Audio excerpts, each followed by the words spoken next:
ಹಳೆ ಹುಬ್ಬಳ್ಳಿ ಗಲಭೆ ಆಗಿ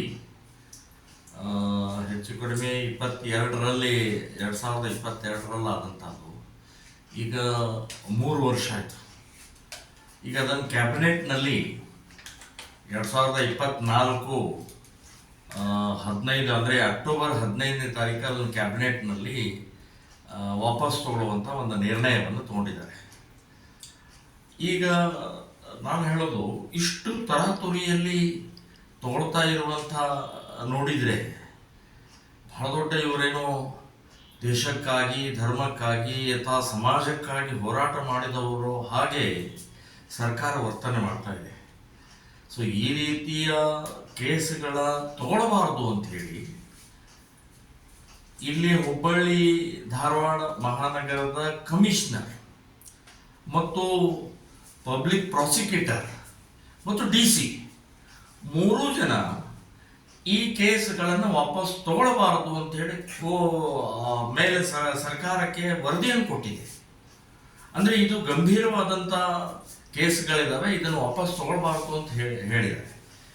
ಅವರ ಹೇಳಿಕೆಯನ್ನು ಪಕ್ಕಕ್ಕಿಟ್ಟು ಧಿಕ್ಕರಿಸಿ ಇವರು ಕ್ಯಾಬಿನೆಟ್ಟಿನ ಅಂದರೆ ಕಾಂಗ್ರೆಸ್ ಸರ್ಕಾರ ಇವತ್ತು ಮುಸ್ಲಿಂ ತುಷ್ಟೀಕರಣ ಅನ್ನುವಂಥದ್ದು ಎಷ್ಟರ ಮಟ್ಟಿಗೆ ಎಲ್ಲಿವರೆಗೆ ತಲುಪಿದೆ ಅಂತನ್ನುವಂಥದ್ದು ಜನಸಾಮಾನ್ಯರು ಅರ್ಥ ಮಾಡ್ಕೊಳ್ಬೇಕು. ಮತ್ತು ಕಾನೂನಿಗೆ ಬೆಲೆ ಇಲ್ಲ. ಗಲಭೆಯಲ್ಲಿ ಅದರಲ್ಲಿ ಸಾರ್ವಜನಿಕ ಆಸ್ತಿ ಹಾನಿ ಸಂಬಂಧಪಟ್ಟಾಗೆ ಕೇಸ್ಗಳು ದಾಖಲೆ ಆಗಿದೆ. ಕೊಲೆ ಮಾಡುವಂಥ ಸಂದರ್ಭ ಅಂತನ್ನುವಂಥದ್ದು ಅದಕ್ಕೂ ಕೂಡ ಕೊಲೆ ಕೇಸ್ಗಳನ್ನು ಕೂಡ ದಾಖಲೆ ಆಗಿದ್ದಾವೆ. ಸೊ ಇಂಥ ಕೇಸ್ಗಳನ್ನು ಇವತ್ತು ವಾಪಸ್ ತಗೊಳ್ಳುವಂಥದ್ದು ಪೊಲೀಸ್ ಡಿಪಾರ್ಟ್ಮೆಂಟಿನ ನೈತಿಕತೆಯನ್ನು ಕುಸಿಸ್ತಾ ಇದ್ದಾರೆ, ಅವರ ಧೈರ್ಯವನ್ನು ಕಳೀತಾ ಇದ್ದಾರೆ.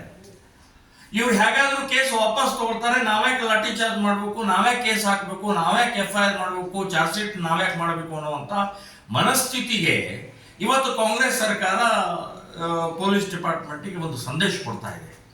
ಇನ್ನು ಪೊಲೀಸ್ ಡಿಪಾರ್ಟ್ಮೆಂಟು ಕೂಡ ಇದನ್ನ ಬಹಳ ಅಸಹಾಯಕತೆಯಾಗಿ ಇವತ್ತು ಇವ್ರ ಸರ್ಕಾರ, ನಾಳೆ ಇನ್ನೊಂದು ಸರ್ಕಾರ, ಈ ರೀತಿಯ ಪ್ರತಿಯೊಬ್ಬರೂ ಕೂಡ ಗಲಭೆಕೋರರ ಈ ದೇಶದ್ರೋಹಿ ಕೃತ್ಯ ಮಾಡಿದಂಥವರು ಆಂತರಿಕ ಸುರಕ್ಷತೆಯ ಹಿನ್ನೆಲೆಯಲ್ಲಿ ಇರುವಂಥ ಪೊಲೀಸ್ ಡಿಪಾರ್ಟ್ಮೆಂಟ್ಗೆ ನುಗ್ಗಿ, ಪೊಲೀಸಿನ ಕಚೇರಿ ನುಗ್ಗಿ ಇವತ್ತು ಬೆಂಕಿ ಹಚ್ಚುವಂಥ, ಅವರು ಪೊಲೀಸ್ ಜೀಪ್ನಲ್ಲಿ ಕುಣಿಯುವಂಥ ಇಂಥ ವಿಚಿತ್ರವಾದಂಥ ಈ ನಡವಳಿಕೆಯ ಹಿನ್ನೆಲೆಯಲ್ಲಿ ಕೇಸ್ ವಾಪಸ್ ತಗೊಳ್ಳುವುದು ಸರಿಯಲ್ಲ.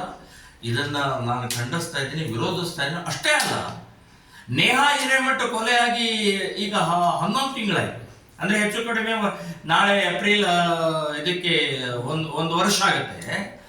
ಮಾನ್ಯ ಗೃಹ ಮಂತ್ರಿ, ಮುಖ್ಯಮಂತ್ರಿ ಇಲ್ಲಿ ನೀವು ಹೇಳಿಕೆ ಕೊಟ್ಟಿದ್ದು ಒಂದ್ಸಲ ನೆನಪಾಡ್ಕೊಳ್ಳಿ.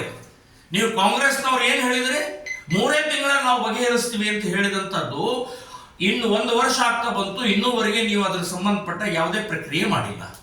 ಮುಸ್ಲಿಮರದಾದ್ರೆ ತರಾತುರಿಯಲ್ಲಿ ಎಲ್ಲ ವಾಪಸ್ ತಗೊಳ್ಳೋದು ಪ್ರಕ್ರಿಯೆ ಮಾಡ್ತೀರಿ.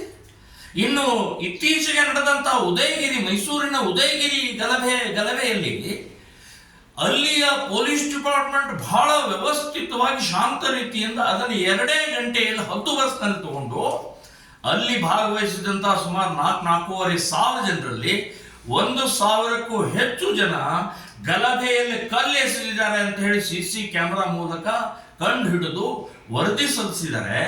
ನೀವು ಬಂಧನ ಮಾಡಿದ್ದೆಷ್ಟು? 18 ಜನರು ಮಾತ್ರ ಬಂಧನ ಮಾಡಿದ್ದೀರಿ. ಅಂದರೆ ನಿಮ್ಮ ಕಾಂಗ್ರೆಸ್ ಸರ್ಕಾರ ಇರೋದೇ ಮುಸ್ಲಿಮರಿಗೋಸ್ಕರನ? ಈ ರೀತಿ ಪುಂಡಾಟಿಕೆ, ಈ ರೀತಿ ದೇಶದ್ರೋಹಿ, ಈ ರೀತಿ ಬೆಂಕಿಕೋರರನ್ನ, ದರೋಡೆಕೋರರನ್ನ, ಕೊಲೆಗಡಕರನ್ನ ನೀವು ಬಿಡುಗಡೆ ಮಾಡುವಂತಹ ಹಿನ್ನೆಲೆಯಲ್ಲಿ ಅವ್ರನ್ನ ಬಿಡಿಸೋದು, ಅವ್ರಿಗೆ ರಕ್ಷಣೆ ಕೊಡೋದು ಯಾವ ಮಟ್ಟಕ್ಕೆ ಬಂದಿದೆ? ಇದೇನು ತುಘಲಕ್ ಸರ್ಕಾರನ, ಔರಂಗಜೇಬ್ ಸರ್ಕಾರನ, ಟಿಪ್ಪು ಸರ್ಕಾರನ? ಸಂವಿಧಾನಕ್ಕೆ ಒಂದು ಬೆಲೆ ಇಲ್ಲ, ಡಾಕ್ಟರ್ ಅಂಬೇಡ್ಕರ್ಗೆ ಏನು ಬೆಲೆ ಇಲ್ವಾ? ಸೊ ಈ ಹಿನ್ನೆಲೆಯಲ್ಲಿ ನಡೀತಾ ಇರುವಂತಹದ್ದು, ಈಗಾಗಲೇ ಗಿರೀಶ್ ಭಾರದ್ವಾಜ್ ಅನ್ನುವಂಥ ಹೈಕೋರ್ಟ್ ವಕೀಲರು ರಿಟ್ ಹಾಕಿದ್ದಾರೆ. ಫೆಬ್ರವರಿ 14ಕ್ಕೆ ರಿಟ್ ಹಾಕಿದ್ದಾರೆ. ಈಗ ಮಾರ್ಚ್ 17ಕ್ಕೆ ಅದರ ಡೇಟ್ ಕೊಟ್ಟಿದ್ದಾರೆ. ಸೊ ಅವತ್ತು ಅದರ ಸಂಬಂಧಪಟ್ಟ ಚರ್ಚೆ ಆಗುತ್ತೆ. ಸೊ 12 ಕೇಸರಲ್ಲಿ 5 ಕೇಸು NIAಗೆ ಸಂಬಂಧಪಟ್ಟಂಥದ್ದಿದೆ. ಇನ್ನು 7 ಕೇಸುಗಳನ್ನು ಇವರು ವಾಪಸ್ ತಗೊಳ್ಳುವಂಥ ಪ್ರಕ್ರಿಯೆಯಲ್ಲಿ ತೊಡಗಿದ್ದಾರೆ. ನಾನು ಹೇಳೋದು ಇದು ನಿಮಗೆ ಶೋಭೆ ತರುವಂಥದ್ದಲ್ಲ. ಇದು ನಾಳೆ ನಿಮಗೆ ಮುಳ್ಳಾಗ್ತಾರೆ ಇವರು ಅಂತನ್ನುವಂಥದ್ದು ಅರ್ಥ ಮಾಡಿಕೊಂಡು ಈ ಕೇಸ್ ವಾಪಸ್ ತಗೊಳ್ಳುವಂಥದ್ದನ್ನು ರದ್ದು ಮಾಡಬೇಕು ಅಂತನ್ನುವಂಥದ್ದು ನಾನು ತರಾತರಿಯಲ್ಲಿ.